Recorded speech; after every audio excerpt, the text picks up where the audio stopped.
जय श्री कृष्ण मित्रों, स्वागत है तमारू मित्तल वॉइस चेनल में।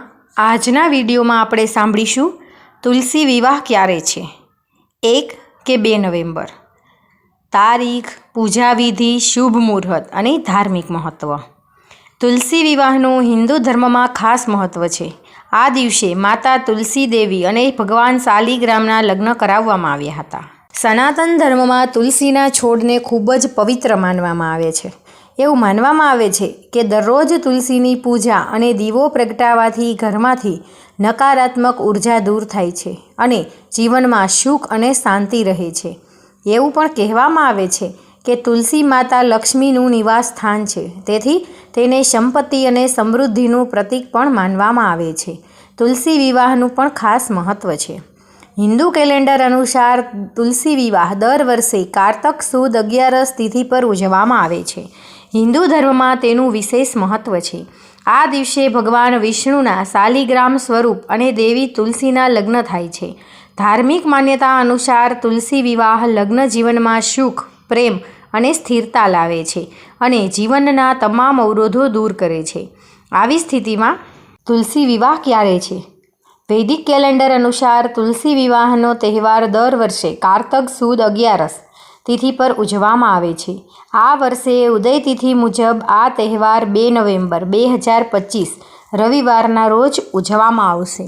कार्तक सुद 11 तिथि 2 नवेम्बरना रोज सवारे 7:31 वागे शरू थशे अने 3 नवेम्बरना रोज सवारे 5:07 वाग्या सुधी रहेशे। तारीख 3 नवेम्बरना रोज सवारे 5:07 वाग्या सुधी रहेशे। आवी स्थितिमां आ वर्षे 2 नवेम्बरे तुलसी विवाह उजववामां आवशे। तुलसी विवाह 2025 पूजा विधि। सौ प्रथम घरનું આંગણું, બાલ્કની अथवा पूजा स्थळને तुलसीનો છોડ મૂકો।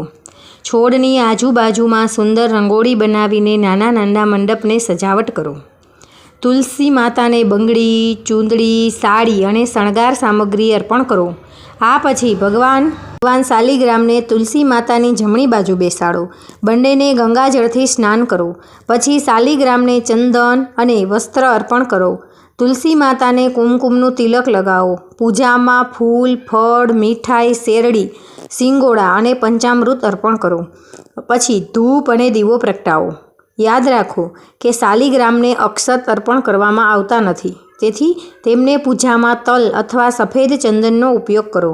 आ पछी वास्तविक लग्ननी जेम मंत्रोनो जाप साथे तुलसी माता अने शालिग्राम भगवानना 7 फेरा करो। लग्न पूर्ण थया पछी आरती करो अने दरेकने प्रसाद वहेंचो। तुलसी विवाहનું धार्मिक महत्व। हिंदू धर्म में तुलसी लग्नનું खूब ज पवित्र अने शुभ मानवामां आवे छे। एवुं मानवामां आवे छे कि जे व्यक्ति तुलसी माता अने भगवान शालिग्रामना लग्न आस्था अने धार्मिक विधिथी करावे छे तेने कन्यादान जेवुं ज पुण्य मळे छे। आम करवाथी व्यक्तिना जीवनना तमाम दुख, मुश्केलीओ अने अवरोधो दूर थाय छे।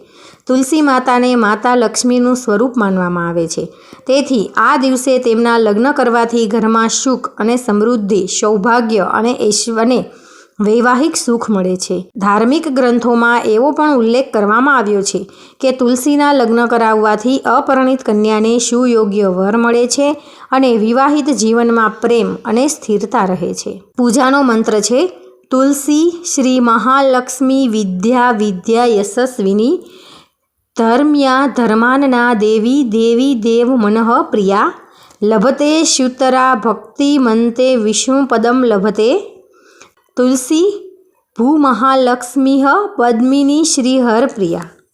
सनातन धर्म में तुलसीना छोड़ने विशेष महत्व है। एवं मानवामां आवे छे कि दररोज तुलसीनी पूजा करवाथी घरमां सकारात्मकता ऊर्जा आवे छे। एवं मानवामां आवे छे कि देवी लक्ष्मी तुलसीना छोड़मां वास करे छे। आ छोड़नी पूजा घणा प्रसंगोए करवी जरूरी छे। तुलसी विवाहना दिवसे तेनी पूजा करवाथी सुख अने समृद्धिनो आशीर्वाद मळे छे। तुलसी विवाह एक खास हिंदू तहेवार छे। आ विधि दरमियान भगवान विष्णुना प्रतीक शालिग्राम अने तुलसीना छोड़ना लग्न थाय छे। एवुं मानवामां आवे छे कि आम करवाथी सुखी लग्न जीवन सुनिश्चित थाय छे अने तमाम अवरोधो दूर थाय छे। तुलसी विवाहना दिवसे अपरिणित स्त्रीओ सारा पति माटे प्रार्थना करीने उपवास करी शके छे। व्रतना दिवसे तुलसीना छोड़नी पूजा करो। शक्य होय तो छोड़ने हळदर भेळवेलुं दूध अर्पण करो। તુલસી માતાને શૃંગારની વસ્તુ અર્પણ કરો અને પછી છોડ પાસે દીવો પ્રગટાવો. આ ઉપાય સાચા મનથી કરો. આના કરવાથી તમારી મનોકામના ચોક્કસપણે પૂર્ણ થશે. એવું માનવામાં આવે છે કે આ દિવસે ઉપવાસ અને પૂજા કરવાથી ગુરુ અને સૂર્યના અશુભ પ્રભાવ દૂર થાય છે, જેના કારણે લગ્નની શક્યતા વધી જાય છે. તુલસી વિવાહનું આયોજન કરવાથી અને તેમાં ભાગ લેવાથી પાપોનો નાશ થાય છે અને પુણ્યની પ્રાપ્તિ થાય છે. એવું માનવામાં આવે છે કે આ વિધિ કરવાથી વૈવાહિક જીવનમાં સુખ સમૃદ્ધિ આવે છે. તુલસી વિવાહ ખાસ કરીને ગૃહસ્થાશ્રમમાં સુખ, શાંતિ અને સમૃદ્ધિ લાવવા માટે કરવામાં આવે છે. ખાસ કરીને જે યુવતીઓના લગ્નમાં વિલંબ થતો હોય તેઓ માટે આ વિધિ શુભ માનવામાં આવે છે. આ દિવસે ભગવાન વિષ્ણુ ચાતુર્માસની નિંદ્રામાંથી જાગે છે અને તુલસી વિવાહનો આ ઉત્સવનો એક ભાગ છે. આ દિવસે તુલસી અને શાલિગ્રામના વિવાહનું આયોજન કરવું એ ભગવાનની કૃપા પ્રાપ્ત કરવાનું એક માધ્યમ છે. તુલસીનો છોડ આયુર્વેદિક ગુણો ધરાવે છે અને તેને પવિત્ર માનવામાં આવે છે. તુલસી વિવાહ દ્વારા પર્યાવરણની રક્ષા અને આધ્યાત્મિક શુદ્ધતાનો સંદેશ પણ આપવામાં આવે છે. આ વિધિમાં સમુદાય એકસાથે આવે છે અને ધાર્મિક વિધિઓમાં ભાગ લે છે, જે સામાજિક એકતા અને ભક્તિભાવને વધારે છે. તુલસી વિવાહમાં તુલસીના છોડને વધુની જેમ સજાવવામાં આવે છે અને શાલિગ્રામને વરરાજાના રૂપમાં ગણીને મંગળ ફેરા, કન્યાદાન અને અન્ય વૈદિક વિધિઓ કરવામાં આવે છે. આ દિવસે ભક્તો વ્રત રાખે છે અને ભગવાન વિષ્ણુની પૂજા કરે છે. જલંધર અને વૃંદાની કથા. ભગવાન વિષ્ણુએ તુલસી સાથે શા માટે લગ્ન કર્યા હતા? જલંધર એક શક્તિશાળી રાક્ષસ હતો જેનો જન્મ સમુદ્રમાંથી થયો હતો. એવું માનવામાં આવે છે કે ભગવાન શિવના તેજ, જલ અને સમુદ્રના સંયોગથી ઉત્પન્ન થયો હતો, જેના કારણે તેનું નામ જલંધર પડ્યું હતું. જલંધર ખૂબ જ શક્તિશાળી અને તપસ્વી હતો. તેણે ભગવાન બ્રહ્માની તપસ્યા કરી વરદાન મેળવ્યું કે તે અજેય રહેશે જ્યાં સુધી તેની પત્ની વૃંદા પોતાના પતિવ્રત ધર્મ નિભાવે છે. અજય અને અમર રહેશે કે જ્યાં સુધી વૃંદા પોતાનું પતિવ્રત ધર્મ નિભાવશે. વૃંદા એક પવિત્ર અને પ્રતિવ્રતા સ્ત્રી હતી. તે પોતાના પતિ જલંધર પ્રત્યે સંપૂર્ણ રીતે સમર્પિત હતી.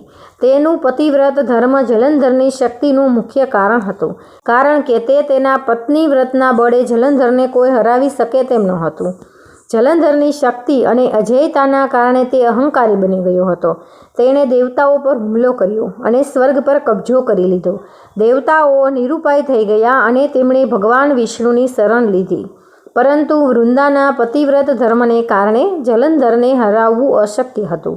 દેવતાઓની વિનંતી પર ભગવાન વિષ્ણુએ વૃંદાનું પતિવ્રત ધર્મ ભંગ કરવાનું નક્કી કર્યું.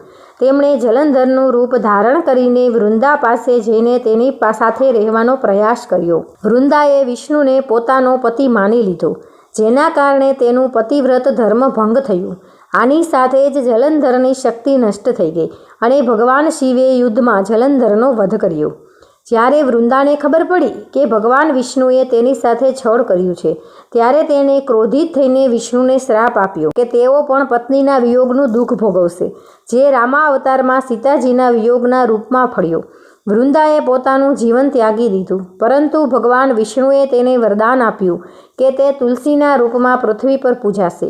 એમ પણ કહ્યું કે તુલસીના રૂપમાં વૃંદા હંમેશા તેમની સાથે રહેશે અને તેમનું વિવાહ શાલિગ્રામ, વિષ્ણુના પ્રતીક સાથે થશે. તો મિત્રો, તમને આ વિડીયો પસંદ આવ્યો હોય તો આપણી ચેનલ મિત્તલ વોઇસને લાઇક કરો, શેર કરો અને કોમેન્ટ કરવાનું ભૂલતા નહીં. અને સબસ્ક્રાઈબ કરવાનું બાકી રહી ગયું હોય તો સબસ્ક્રાઈબ પણ કરજો. Thank you.